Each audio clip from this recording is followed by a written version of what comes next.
Hello friends, welcome to Ali science. हम study कर रहे थे अंतःस्रावी ग्रंथियां एंडोक्राइन ग्लैंड्स के बारे में, जिसमें हमने पीयूष ग्रंथि, पिट्यूटरी ग्लैंड और थायराइड ग्लैंड के बारे में जान लिया था। इस वीडियो में हम जानेंगे कि पैराथायराइड ग्रंथि, पैराथायराइड ग्लैंड क्या होती है, ये कहाँ पाई जाती है, उसके फंक्शंस, उसके कार्य क्या है। तो देखिए, सबसे पहले हम इसकी पोजिशन देखते हैं बॉडी में। तो अपना जो श्वास नली है, जिसको हम कहते हैं ट्रेकिया या विंड पाइप, ठीक है, उसके दोनों साइड में हमने पढ़ा था थायराइड ग्रंथि होती है। उसके पश्च भाग में, पृष्ठ पीछे की साइड के भाग के अंदर उन पे पाई जाती है पैराथायराइड ग्लैंड। हम इसको कह देते हैं कि ये होती है पोस्टेरियर लेटरल पार्ट, ठीक है, बोल देंगे पश्च पार्श्व भाग, उसके अंदर ये पाई जाती है।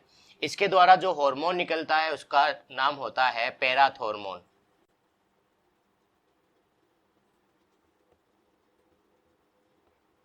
इससे पैराथॉर्मोन निकलता है। अब ये जो हार्मोन है, इसको एक नाम और दिया जाता है, इसको कहते हैं हम कोलिप का हार्मोन भी कहते हैं, कोलिप्स हार्मोन।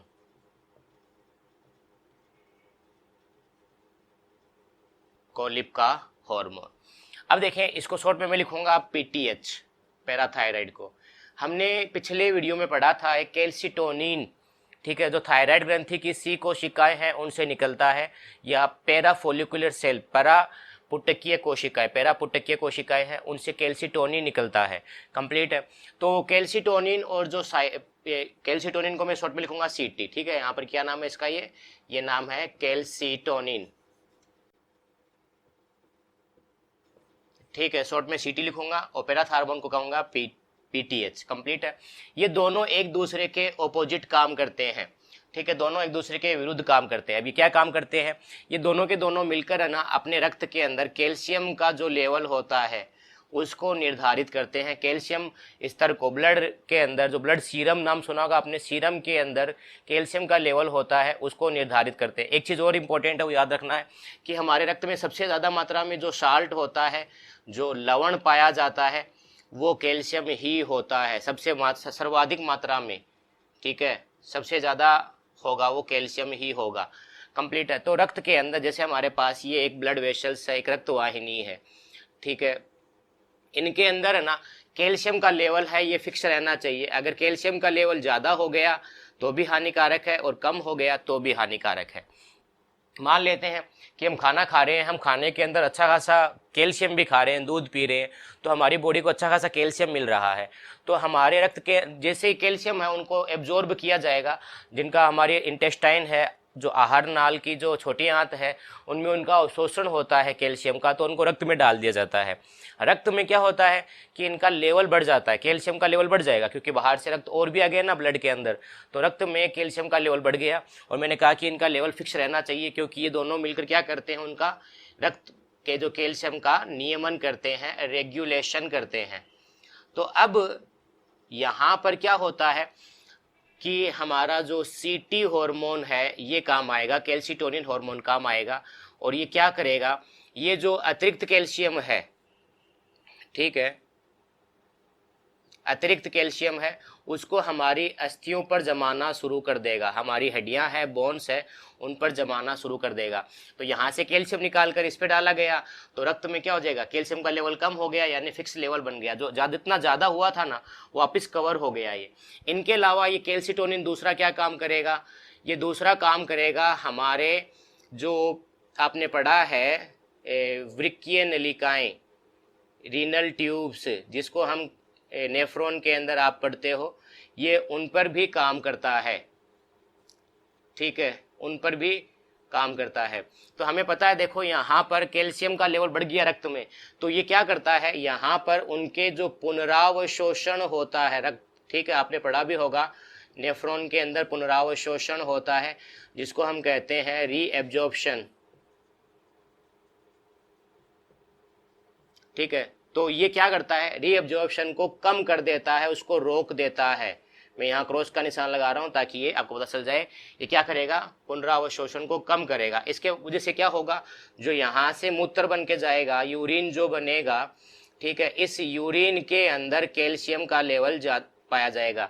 यानी जो एक्स्ट्रा का जो कैल्शियम अपनी बॉडी के अंदर रह गया, यानी हमारे रक्त में रह गया, उसको यूरिन के साथ में, मूत्र के साथ में बाहर निकाल दिया जाएगा। ये काम कौन करता है? ये काम करता है कैल्शिटोनिन हार्मोन। अगर मान लेते हैं हम खाना खा रहे हैं, उसके अंदर कैल्शियम की कमी है, हम दूध भी नहीं पी रहे, तो दूध नहीं पी रहे हैं, कैल्शियम की कमी है हमारी बॉडी के अंदर, तब क्या होगा? तब ये जो हमारा पीटीएच हार्मोन है, पैराथायरॉयड हार्मोन है, ये भी काम आता है उसमें, पीटीएच। ये कब क्या होगा? जब कैल्शियम का लेवल रक्त के अंदर क्या हो गया? कम हो गया, उस समय क्या करेगा? ये उल्टा काम करेगा, ये उल्टा काम करेगा। ये क्या करेगा? अपनी हड्डियों से कैल्शियम को निकाल कर कहाँ डाल देगा? हमारे रक्त के अंदर डाल दिया जाएगा। कंप्लीट है। तो रक्त में डालेंगे तो लेवल कम हुआ था, तो ये क्या कर देगा?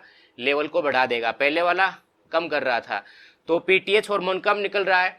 जब कैल्शियम, रक्त के अंदर कैल्शियम क्या हो जाए, ब्लड के अंदर जो कैल्शियम है उसमें कमी आ जाए। देखो हमेशा कंफ्यूज करेगा कि रक्त में कैल्शियम ज़्यादा होता है तो सीटी काम कर रहा है, कम हो गया तो पीटीएच काम कर रहा है। तो इसको कभी कभी उल्टा हो जाता है, कंफ्यूज हो जाते हैं हम। तो उसके लिए आप एक याद रखें वर्ड पीके, ठीक है? के फॉर कमी है। रक्त में अगर कैल्शियम की कमी हो रही है तो वहाँ पर पैराथायरॉयड हार्मोन है, ये काम करेगा। कंप्लीट है। तो अब ये क्या करेगा? यहाँ से कैल्शियम निकाल कर यहाँ पर डाल देगा, अपने रक्त के अंदर डाल देगा। दूसरा काम करेगा इनके ऊपर भी, ठीक है? किन पे? हमारे किडनी पर जो वृक्कीय नलिकाएं हैं, नेफ्रॉन के जो पार्ट है, उस पे काम करेगा। और जो पुनरावशोषण है उसको ये क्या कर देता है? इंक्रीज कर देता है, उसको बढ़ा देता है, ठीक है? देखो यहाँ पर तो ये कम कर रहा है और ये क्या कर रहा है? ये बढ़ा देगा, जिससे मूत्र के साथ में कैल्शियम भी कम निकलेगा, ठीक है? मूत्र के साथ में कैल्शियम के निकलने को ये रोकेगा। तो मूत्र के साथ में कैल्शियम के निकलने को रोक रहा है। हड्डियों का विघटन हो रहा है, डिकम्पोज हो रही है, या इसके लिए वर्ड काम में लेते हैं रीजॉर्प्शन, रीएब्जॉर्प्शन नहीं है, ध्यान रखना है। हड्डियों का जो अपघटन हो रहा है, डिकम्पोज हो रही है, उसको ये इंक्रीज कर रहा है और रक्त के अंदर कैल्शियम के लेवल को बढ़ा रहा है। और जो रक्त कैल्शियम है उनको मूत्र के साथ में निकलने को ये क्या कर रहा है? कम कर रहा है। और ये क्या कर देता है? पुनरावशोषण जो होता है ना, रीएब्जॉर्प्शन, कैल्शियम के रीएब्जॉर्प्शन को बढ़ा देता है। तो इस प्रकार ये दोनों हार्मोन एक दूसरे के विपरीत काम करते हैं, एक दूसरे के ऑपोजिट काम करते हैं। चलिए अब हम देख लेते हैं कि अगर ये हार्मोन हमारे पास जो है पीटीएच हार्मोन है, पैराथायरॉयड हार्मोन है, ये अगर कम निकले तो क्या होगा। कंप्लीट है। तो देखिए हम इसका बोल देते हैं कम निकल रहा है, यानी हम बोल देते हैं हाइपोसेक्रेशन, यानी हिंदी में कह देंगे अल्प शराव। किसका? पीटीएच का।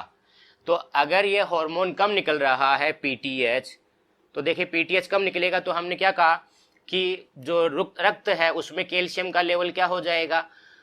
कम का कम ही रहेगा, वो बढ़ नहीं पाएगा, ठीक है? तो बढ़ नहीं पाएगा, इसका मतलब रक्त के अंदर कैल्शियम की कमी आ जाएगी। रक्त के अंदर कैल्शियम की कमी आ जाती है। तो कमी आने को क्या बोल देंगे? तो देखो कम को हम बोलते हैं हाइपो, ठीक है? किसकी कमी आ रही है? कैल्शियम की, तो कैल्सी, ठीक है? हाइपोकैल्सीमिक टिटेनी इसका नाम हो जाएगा। अब टिटेनी क्यों होता है? टिटेनी का मतलब यहां पर है ऐंठन से,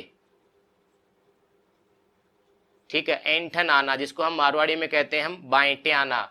जो मांसपेशी है उसमें बाएंटे आने लग जाते हैं, क्रैम्प्स आने लग जाते हैं, ऐंठन आने लगते हैं। तो ये कारण है किसका? ये कारण किसकी वजह से होता है? हाइपोकैल्सीमिक टिटेनी का। रक्त के अंदर कैल्शियम का लेवल थोड़ा कम हो जाता है, उस समय ऐसा होता है। और उल्टा करते हैं कि अगर इसका ये जो है पीटीएच हार्मोन है ये ज़्यादा निकल रहा है, तो हम इसको क्या बोल देंगे? हाइपर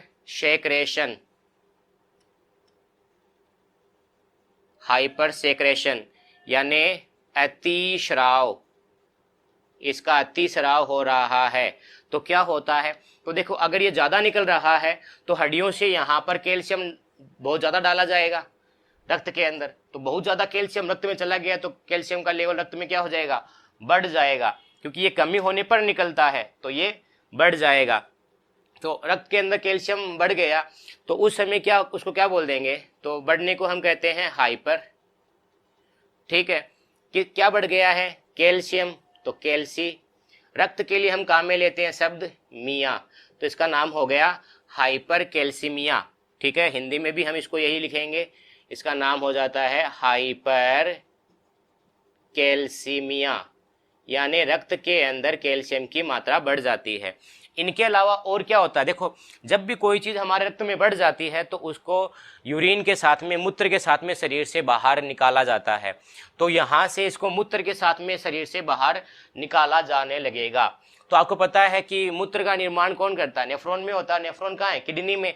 तो किडनी के अंदर कैल्शियम है ना, ठीक है, ये इकट्ठा होना शुरू हो जाते हैं किडनी के अंदर, उनके क्लस्टर बन जाते हैं, यानी छोटे छोटे से दाने बन जाते हैं, और उसको हम क्या बोल देते हैं, उसको हम कहते हैं पथरी। उसको क्या हो जाएगी, पथरी हो जाएगी। कंप्लीट है। अब पथरी के लिए एक शब्द है, आपको क्या कह सकते हैं इसका दूसरा नाम, आपको मुझे बताना है कमेंट करके। कंप्लीट है।